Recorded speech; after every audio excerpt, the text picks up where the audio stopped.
Well, I told you the heater core went on this old 69 Chevelle. So that meant that these damn plastic inner fender wells, which are so damn hard to get in there, didn't fit worth a crap.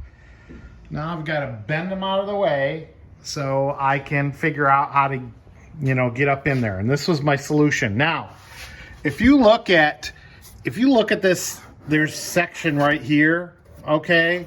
I've talked to old mechanics and they said they would actually cut this section out and then re-weld it back in on the inner fender wells. That's how they would get it done so quick. So they wouldn't have to bolt everything. They'd just cut a section, bend it over, get to the bolts they needed to for the heater core, and then put it back.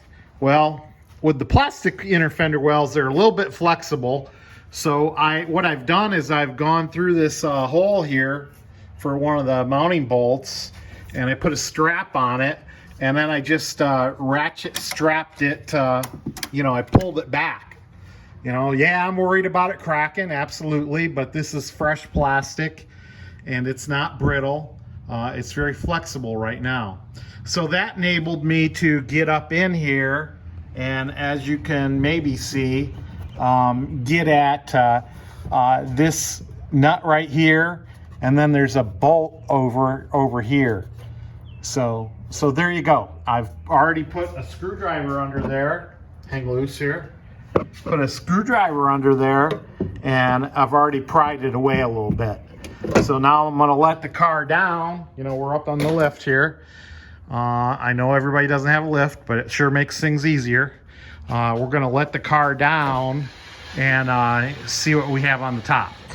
All right, so you can see I got this pried away a little bit, but there's one little bolt just hanging on. I don't know if you can see it, and I managed to get my wrench on there, so I should be able to take it out, and then that should loosen everything up. So most of these are speed nuts that you're going to take off, so you need a deep well socket, but you got two bolts on this side that screw into the firewall, or the heater on the other side, I should say, or the sheet metal on the other side. All right, there you go. We got this out, and you can see some of the fluid here, and this was leaking into the engine compartment, and luckily we don't have the carpet down yet. So yeah, we'll keep working on getting this little radiator out of there. All right, now we're on the inside of the car, and we've pulled the heater box down. You might want to remove your glove compartment box, but I was able to slide this one down. I know on the 66, 67 you got to remove the glove box, but on this 69 I was able to do it. Now for some tricky camera work here. All right, you can see the heater core. All right, and we're gonna take these two sheet metal screws out, which have this clip on here, and then we'll be able to take the heater core out of its box. And there was a clip on here, but for whatever reason it didn't have the two nuts here, so maybe somebody replaced it before me. So anyway, let's get this out of here. Of course, the other thing you find when you get into these heater boxes is all this mouse stuff. Looked like a mousy house. They had seeds in there, they had this cotton that they put together, and that's all in with the heater core. This is about the fourth heater core I've done on a Chevelle, and it never fails. There's always evidence of mice-keys. All right, so we got the two heater cores sitting on the concrete here, and you can see they're shaped exactly the same.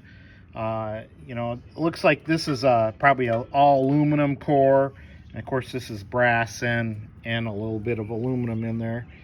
So yeah, we'll get this in, no problem. It's the same exact size, which is that's half the battle. I think the leak was somewhere back in here, some kind of stress crack in there. Of course, the older these things get, the harder it is to take hoses on and off. So hey, maybe when I took the hoses off, I just stressed it too much, but I was really careful with it. So it must be just brittle and old.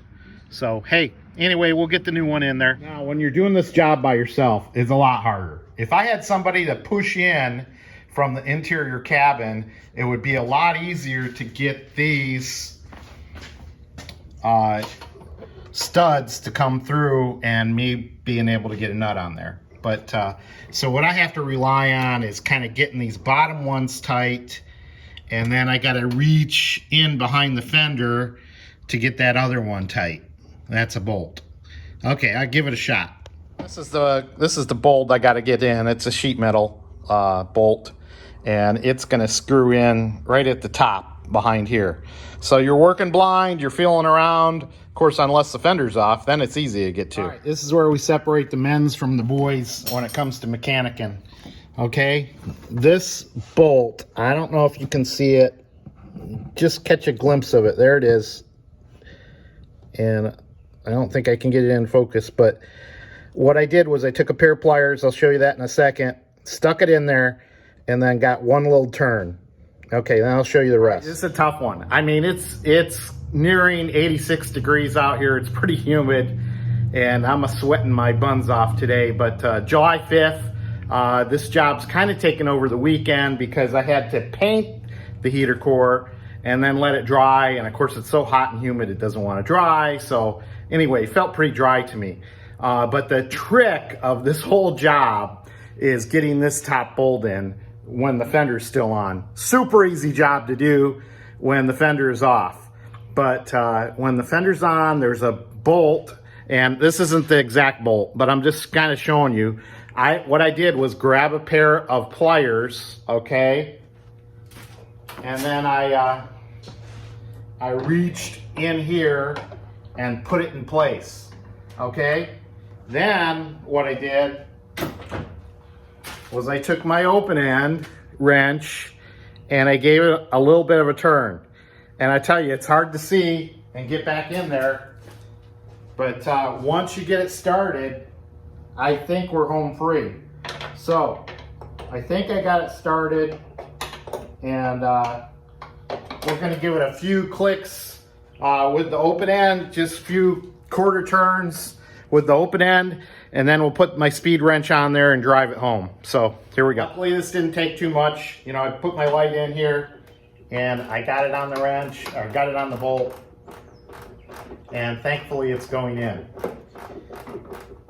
All the other studs that come through the firewall, I tell you, it's be easier if it was a two-person job, if you had somebody to push it in from the firewall side so that you could get to these speed nuts easier. But what I did is I started on the bottom, I got those started, and then it's kind of cattywampus, and the top ones don't want to come through. So then what I do is I just get a little bitty bit through, and I put my handy dandy long 7/16 wrench on here with my speed wrench, and then drive it home from there. So like I say, it's tricky to do this with the fender still on the car, but it looks like we're coming down the home stretch, and you can see I'm not getting many turns on this.